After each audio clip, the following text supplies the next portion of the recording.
ఈ లోకంలో ఇన్ని ఘోరాలు దారుణాతి దారుణాలు జరుగుతుంటే భగవంతుడు ఎందుకు సైలెంట్గా ఉన్నాడు? ఇది ప్రతి ఒక్కరిలో ఉన్న ప్రశ్న. రోజు రోజుకు అన్యాయాలు అనేది పెరిగిపోతున్నాయి. పేదవాళ్ళు మరింత పేదవాళ్ళు అవుతుంటే, బలహీనులు బలవంతుల చేతుల్లో నలుగుతుంటే, సత్యం మాట్లాడేవారు మాత్రం హేళనకు గురవుతున్నారు. మనలో ఒక్క ప్రశ్న మాత్రం నిద్రలేస్తుంది. అది భగవంతుడు ఉన్నాడంటే ఇవన్నీ ఎందుకు జరుగుతున్నాయి అని. ఆయన ఎందుకు చూస్తూ మౌనంగా ఉంటున్నాడు? న్యాయానికి ధర్మానికి అండగా ఉండే దేవుడు ఎక్కడా? మనలో చాలామందికి ఇదే సందేహం. మనం మంచి చేస్తే కష్టాలు, చెడు చేసిన వాళ్ళకి ఇన్ని సౌకర్యాలు, ఇంత లగ్జరీ లైఫ్ ఎందుకు? కానీ నిజం ఏంటంటే భగవంతుడు మౌనంగా ఉన్నా ఆయన నిర్లక్ష్యం చేస్తున్నాడు అని అర్థం కాదు. ఆయన మౌనం కూడా ఒక నిర్ణయం, ఒక ప్రక్రియ. ఇది పూర్తిగా కర్మ సిద్ధాంతం మీదనే ఆధారపడి ఉంటుంది. కర్మ సిద్ధాంతం అనేది ప్రతి చర్యకి ఫలితం ఉంటుంది. ఈ బ్రహ్మాండంలో ప్రతి క్రియకి సమానమైన ప్రక్రియ ఉంటుందనే సత్యాన్ని భగవంతుడు కాపాడుతున్నాడు. మనకి ఈ క్షణంలో అది అన్యాయం అనిపించవచ్చు. అది గత జన్మల పాప ఫలమై ఉండొచ్చు, లేక మన ఆత్మ పరిపక్వత కోసం వస్తున్న పరీక్ష అయి ఉండొచ్చు. ధర్మం అనేది తక్షణ ఫలితాల కోసం కాదు. ఇది స్థిరమైన న్యాయానికి, సుదీర్ఘ విజయానికి నాంది. ఒక గురువు పరీక్ష సమయంలో మౌనంగా ఉంటాడు కదా, అలాగే భగవంతుడు కూడా మనం ఎంత స్థిరంగా, ధైర్యంగా ఉండగలమో పరీక్షించడానికి మౌనంగా ఉంటాడు. ఆయన మన భక్తిని, మన ధర్మాన్ని, మన ఆత్మస్థైర్యాన్ని పరీక్షిస్తున్నాడు. కష్టం వచ్చినప్పుడు మనం మారిపోతామా లేక స్థిరంగా ఉంటామా అని. చెడు చేసి విజయవంతంగా కనిపించవచ్చు, కానీ అది తాత్కాలికమే. ధర్మం ఎప్పటికీ ఓడిపోదు. పాండవులు అనేక కష్టాలు అనుభవించారు, కానీ చివరికి విజయాన్ని పొందారు. ధర్మం గెలవడం ఆలస్యం అవ్వచ్చు, కానీ ఎన్నటికీ ఓడిపోదు. ఈ లోకంలో మనం ఏం చేసినా, అది మంచి అయినా చెడు అయినా, పుణ్యకర్మలు చేస్తే పుణ్య ఫలితము, పాపకర్మలు చేస్తే పాప ఫలితము. ఈ కర్మ సిద్ధాంతం ఎలా ఉంటుందంటే, మనం ఎవరి గురించి అయినా చెడు మాట్లాడినా, లేదంటే ఒకరి మనసు బాధ పెట్టినా, అది ఒక చెడు విత్తనంగా నాటబడుతుంది. ఆ విత్తనము ఎప్పుడో ఒకసారి పెద్ద చెట్టై అది మన నీడనే తినేస్తుంది.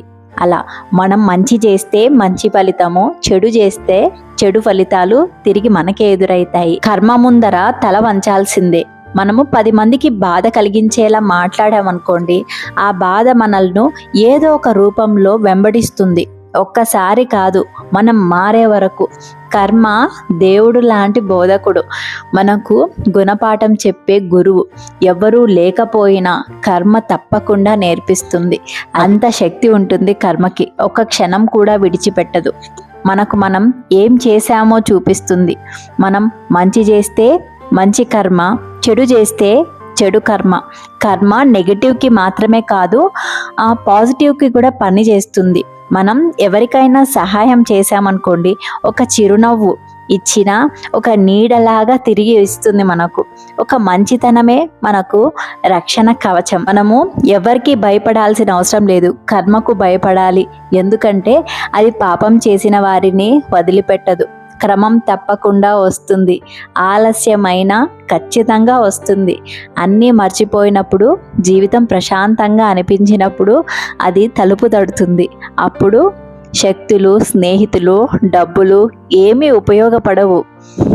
కాబట్టి ప్రతి ఒక్కరూ కర్మకు భయపడండి. మీరు మంచి చేస్తే అది కూడా ఎప్పటికీ మర్చిపోదు. కర్మ అనేది శాపం కాదు, కర్మ అనేది శిక్ష కాదు. కర్మ అనేది జీవితపు న్యాయమూర్తి. క్రియకి ప్రతిఫలం అనేది ఉంటుంది. అదే కర్మ సిద్ధాంతం. ఈ జన్మలో మనకి అన్యాయం జరిగినట్లే అనిపించవచ్చు, కానీ అది గత జన్మల పాపము.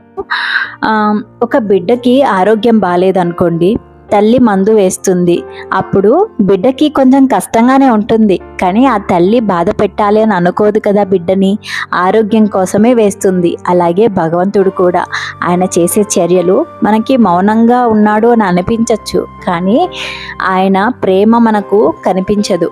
పాండవులు ధర్మబద్ధంగా జీవించినా కూడా అనేక కష్టాలు పడ్డారు, కానీ చివరికి భగవంతుడు వారిని విజయాన్ని చేర్చాడు. కాబట్టి ధైర్యము ఎప్పుడూ కోల్పోకూడదు, నిజాయితీగా ఉండాలి. అన్యాయం జరిగే చోట ధర్మం ఎంత బలహీనంగా కనబడినా చివరికి గెలిచేది ధర్మమే అవుతుంది. మనం చేసిన కర్మ 100% ఉందనుకోండి, ఆయన దాన్ని 80% తగ్గించేసి 20% మాత్రమే మనము అనుభవించేలా చేస్తాడు. ఏ విధంగా అంటే పాము కరిచే చోట చీమ కరిచేలాగా చేసి ఆ కర్మని తీసేస్తాడు. అంత కరుణామయుడు ఆయన.